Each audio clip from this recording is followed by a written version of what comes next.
So, ladies and gentlemen, welcome once again to D&D Out Loud with Ben Riggs. I am Ben Riggs, and this is a fast, dirty, and unusual style of episode for us. I am not going to Gen Con this year. It's the first time I'm not going in 15-ish years, I think. But I have a book to finish, and I just don't have the time. But one of the constant joys of Gen Con for me is going and seeing the ENnies, and then wandering the hall talking to all these amazing creators who had their work nominated for an ENnie. So I am digitally recreating that for myself. I am going to be interviewing a ton of people nominated for ENnies about the work that they have that is nominated for an ENnie, and getting these episodes up in as fast as I can so that hopefully it affects voting. And with that, first up, we have Samuel Gregor-Stewart, who told me just to call him Sam, but I feel like I have to, at least in the intro, say that. So I'm just going to say, Sam, who do you work for? What did you make? And how many ENnies is it up for? Hey, thanks for having me on, Ben. I'm the development manager for Edge Studio. Before that, I worked for Fantasy Flight Games.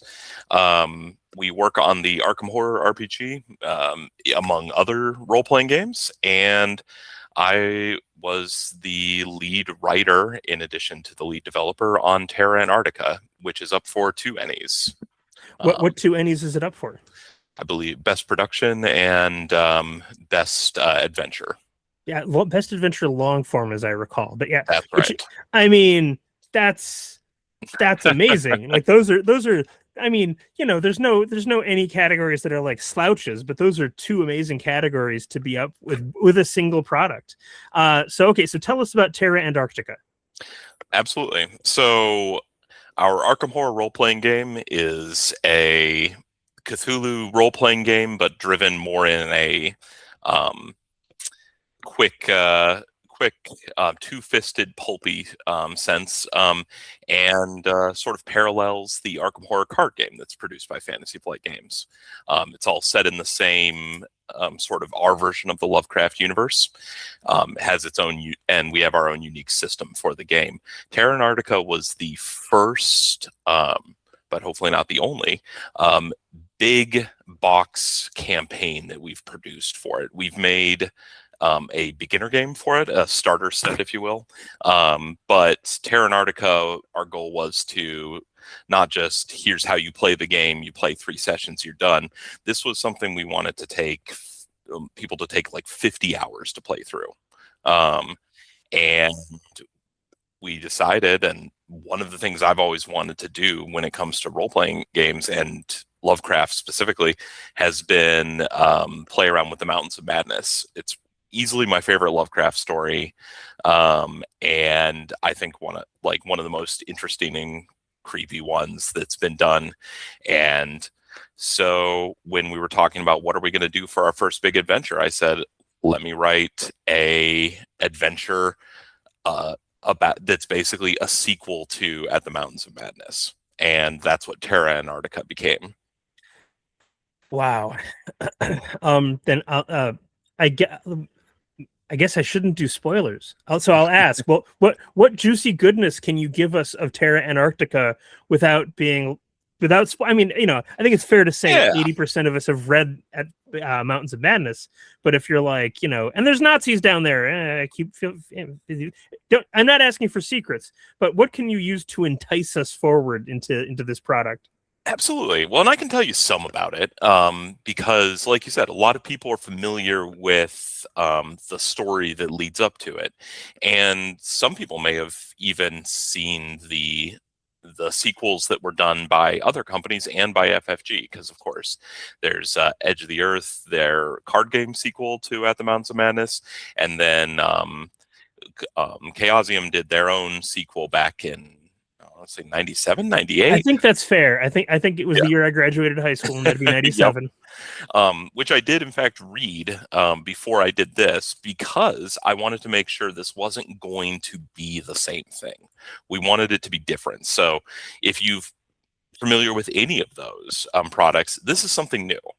And it plays off the idea that you have Dyer, the main character from the story, comes back after the horror of the first expedition.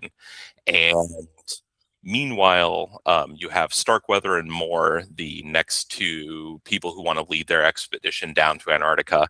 And despite Dyer's warning about all the terrible things that are down there and the city full of the Elder Things and the Shoggoths and everything, he warns them about it, and they think he's crazy, because of course they do, and they head off. And without saying why it happens, their ship's down there, they find the city, and then it goes quiet.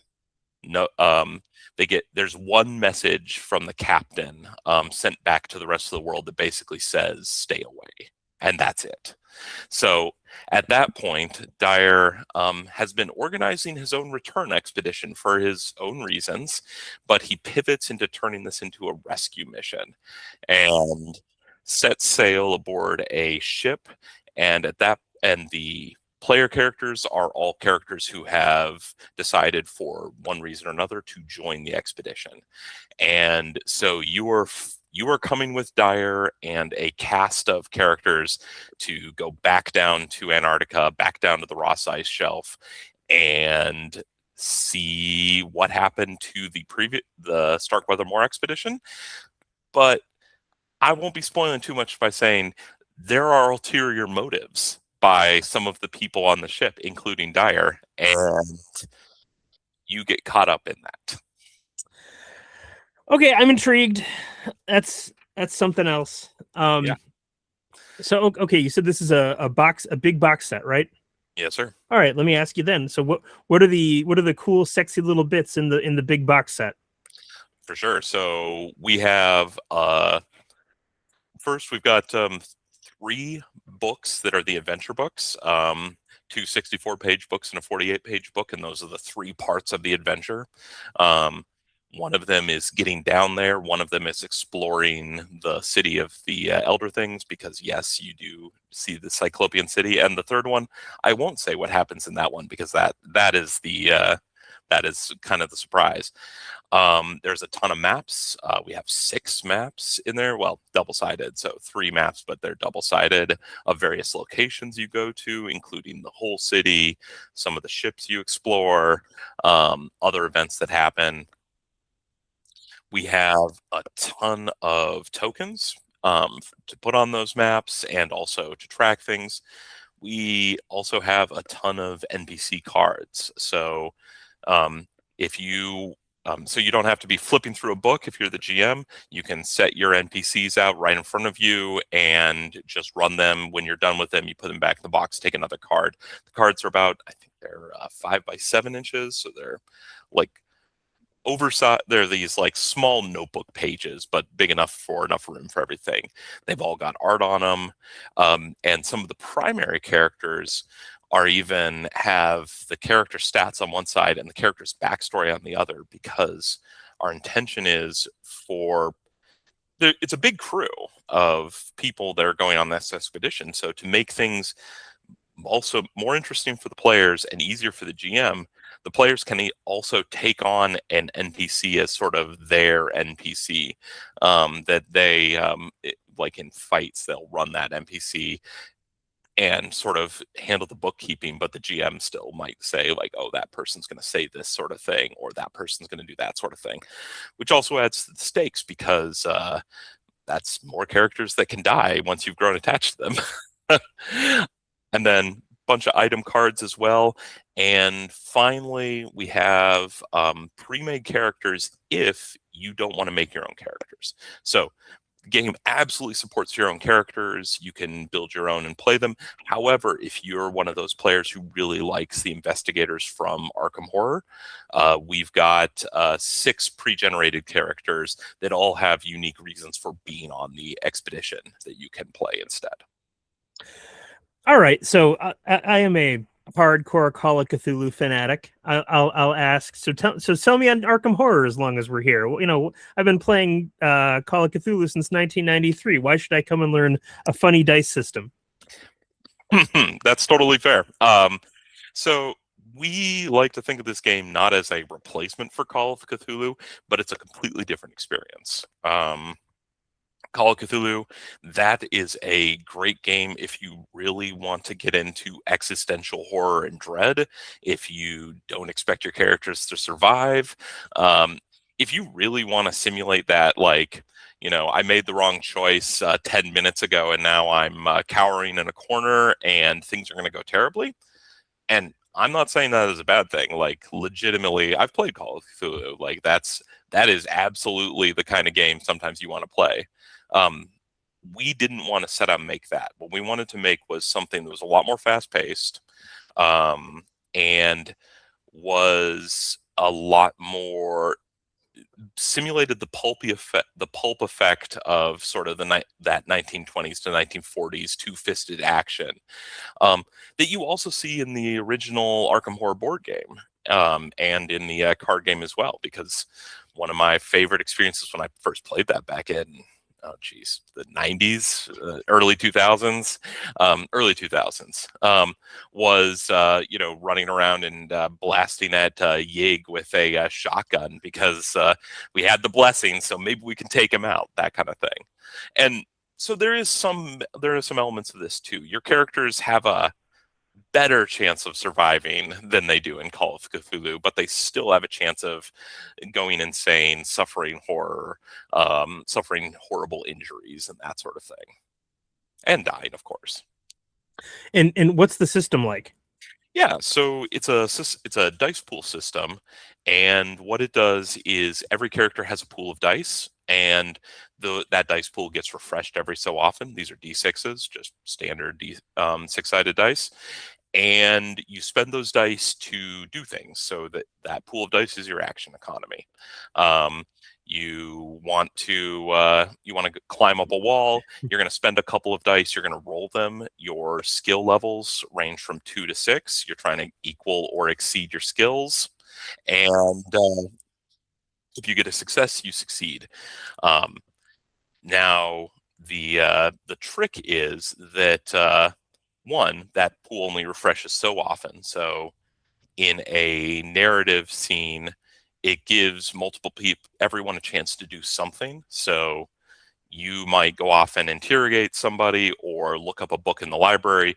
Your friend might go down to the bar and chat up some of the locals, and then another person may want to spend their dice to climb down into a sewer and look for clues there. It encourages everyone to sort of take part, and not just for one person to be like, oh, let me roll that. Oh, let me roll that. Oh, let me roll that, and do everything themselves. But then, of course, the dice will refresh. You'll get your pool back. You'll be able to do stuff. In combat, refreshing happens more often, but it's the same idea. Now, the other element of it, though, is as you take damage, your dice pool actually shrinks in size. And there's a way that it can be recovered, but it means that the worse you are hurt, the less you can do. And to refill your dice pool, you have to strain yourself. You have to risk suffering long-term injuries. And then finally, those dice can be replaced with horror dice. And a horror die is just like a regular die, but when you roll ones, bad things happen. So by the time you're partway through this adventure, your dice pool may be entirely filled with horror dice. And every so often you're snapping and doing something terrible or fleeing from a situation or any number of things. Wow, that's interesting. So the horror dice, does that, I don't want to say replace the sanity mechanic, but is that the Arkham Horror version of that from Lovecraft? Yeah, basically that's our sanity mechanic essentially. And that's the way we represent it in our game. I mean, I've seen a lot of sanity-esque mechanics. That sounds pretty cool. I like it. I appreciate that. No, it's I like how it causes a lot of tension at the tables when I've run games or played games, because people get nervous about rolling those horror dice, but at the same time they're like, well, I've got to do something. I can't just like sit here. And it's like, yeah, roll it. I mean, what, 17% chance? And what could go wrong? Well, and it's a step beyond essentially sanity is hit points, right? Like, because again, when I think about like Humanity and Vampire the Masquerade back in the 90s, which was, they're like, it's like Sanity, it's the same thing where like it's this resource that goes down. Gumshoe, again, stability and sanity, in there it's a resource that goes down. But so that's a very interesting step forward. Go ahead, sorry. Yeah, no, I appreciate that. Because the one thing we didn't want to do was get into the situation where you're fine, you're insane. Like, or even you hit a threshold and suddenly you're way worse off. We wanted the idea that you were still mostly fine, but everything was a lot more uncertain. Wow. Where do I want to go from there? Okay, I'm just going to ask. So what else do you have for Arkham Horror? Quite a few things, actually. We've been hard at work the last couple of years. So I mentioned we have our beginner box, we have TERRA ANTARCTICA, we have a core rule book. And the core rule book's what you get if you want to build your own characters, build your own campaigns, that sort of thing. Then we have a number of other setting source books. We did one on Kingsport that also covers the Dreamlands. We've done some adventure books featuring both Arkham and Kingsport. And then this year at Gen Con, we're releasing a new starter set. You don't need them both, but if you liked our starter set or if you want to try something new, this one is a starter set that gets out of Arkham and takes you down to Louisiana and some really creepy stuff that's happening out in the bayou. Yeah, so it's a very spooky and strange story, and sets things up for other adventures that we're going to be running too. Well, I teach 7th and 8th grade by day, or rather by, not in summer. And I handed the Call of Cthulhu starter set to some 12-year-olds, and it was a rough go. Like, I love Call of Cthulhu, love the guys that are in charge right now, but that was not a great beginner product. Like, I had a kid coming to being like, "What's a ghoul? What do they do?" Which is charming in its way, but you don't want that kind of confusion in your and again, that 12-year-old has to be the target for that product, right? So again, it sounds fascinating, and there's clearly a opening there. And so I'll ask this: so when you run a horror game, are you the like dim the lights, creepy music type guy, or are you just I'm just saying, it's almost like you're running D&D, like no different to you. Like which kind of GM are you? Somewhere in the middle, not to cheat on my answer, but I find music very, very important, especially if I can get something that I can sort of hit play and forget about. Because if you're playing something quiet in the background, especially for something horror related, people don't really pay attention to it, but they notice it in the back of their minds. Gets people in the right mood, but otherwise, what I like to do, and especially with a group of people that I know, is lean into the tropes a little bit. Almost treating it like they're watching a horror movie. So, I will do things like, you're going down the corridor and you see something move ahead of you. You're not sure what it is, and I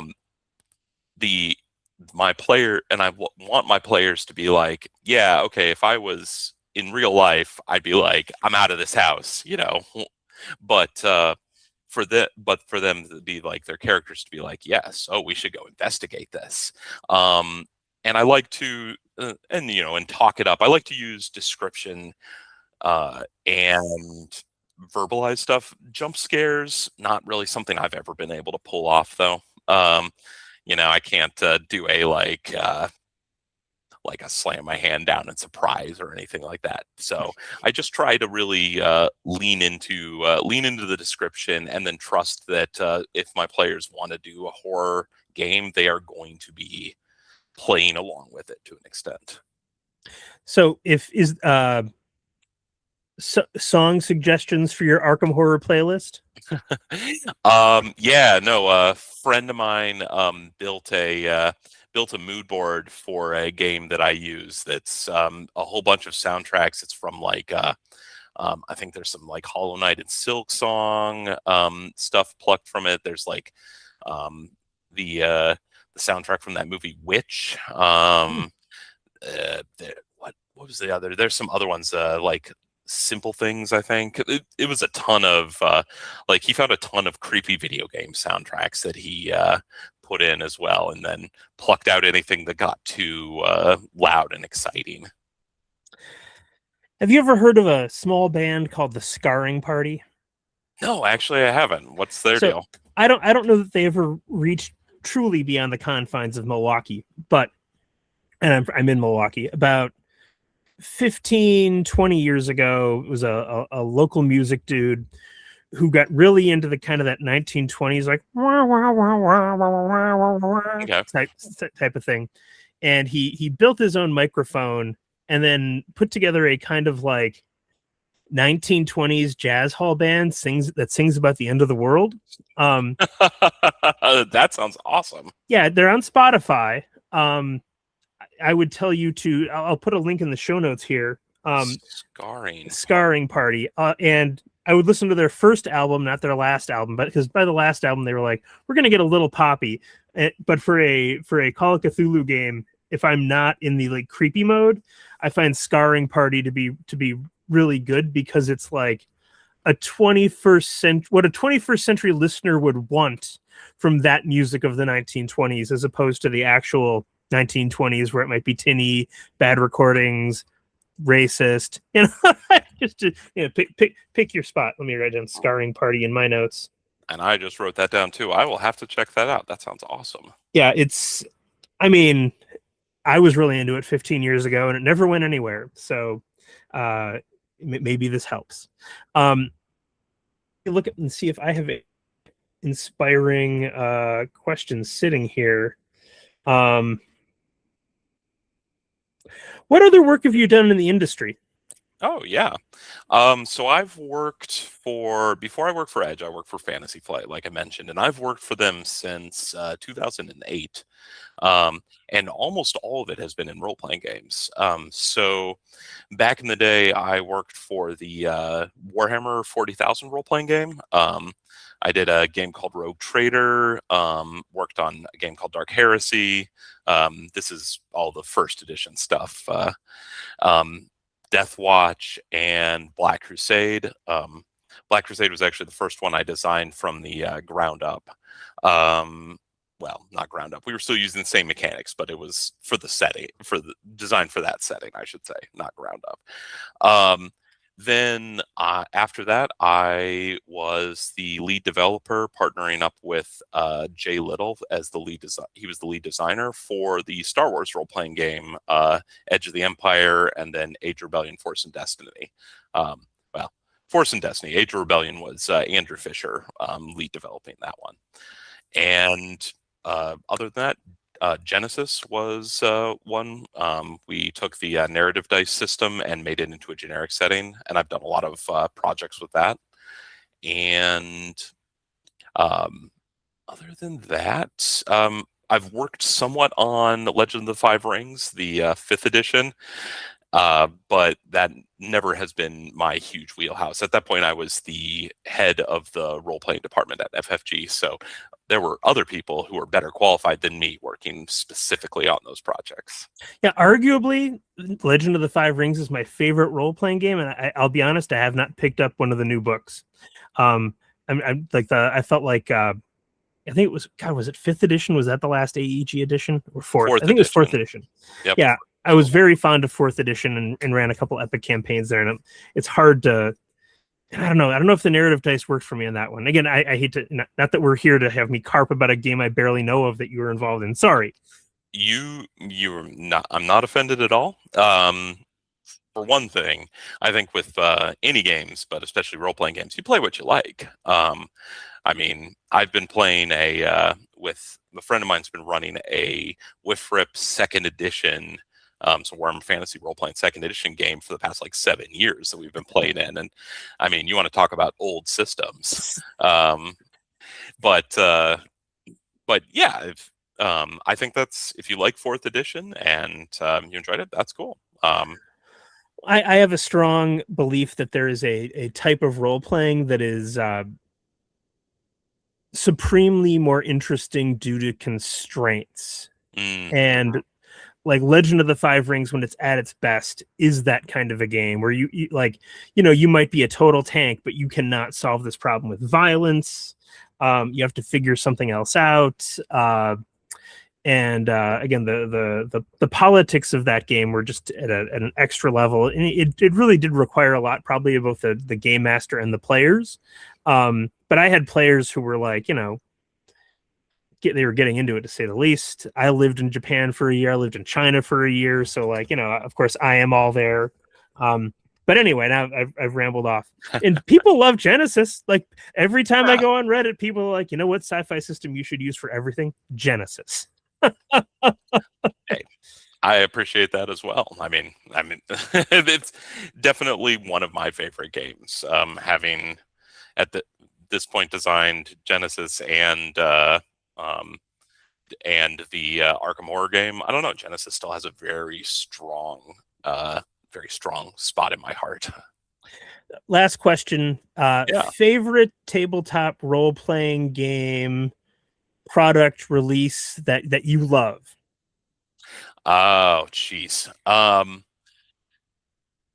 Okay, so from nostalgia, one of my favorites is actually the Iron Kingdoms role-playing game from way back in the day, not the more recent ones, but the old D20, third edition Heartbreaker Iron Kingdoms role-playing game. That was one of the games that I really got into role-playing on. Ended up buying like all the books. They had this ridiculously over complex system for like making items, and like I was young enough and foolish enough that I learned it and was like drawing schematics and stuff. And I probably, if you handed it to me today, I mean, I've still got the books, but if I was asked to like dive into it and run a game today, I probably wouldn't have that same love that I had back then. But there's something about that element of like just the right time, right game. I was young, I had plenty of free time to devote to it, and it still just has a really strong place in my heart. Plus all the Matt Wilson art, Doug Seacat's writing. Yeah, it's just really good for me. So I think it's my favorite. And is there a core book for that? I mean, there is. Obviously you need the D&D core book too, right? Okay. Yeah, but there was an Iron Kingdoms core rulebook and a world guide, and I think that world guide at some point, like last I saw years ago, that was like $200-300 because you could not find that thing. Wow. Yeah. Well, Sam, thank you so much for taking the time to talk. I really appreciate it. Listeners, go ahead. Please go ahead. I was just going to say, if there was one thing, I'd feel like I'd be remiss if I didn't give a quick shout out to the other people who worked on it, especially because, first of all, although I did a lot, most of the writing, I had 3 other people helping me with some of the writing. Keith Ryan Capel, Brandon Perdue, and Leah Hawthorne, who is also a coworker of mine at Edge. The other 2 are freelancers. All of them amazing work, did amazing work. There is a journal that Brandon wrote, and that is very cool. And the descriptions of some of the NPCs that Keith wrote are very cool. And then Leah did an encounter that is very creepy. Just wanted to throw that out. And also our graphic design and art department honestly would not have best production values, no question, if it wasn't for Francisco, Donna, and Antonio Menez, our art and graphic design leads. They did amazing work on it. It is out of this world. Wow. Well, I will provide a link in the show notes so that people can go forth right now and vote for this in the ENnies if they feel moved to do so. I'll also provide a link to where they could pick it up. Is the Edge Studios website the best place for that? The Asmodee website is the best place.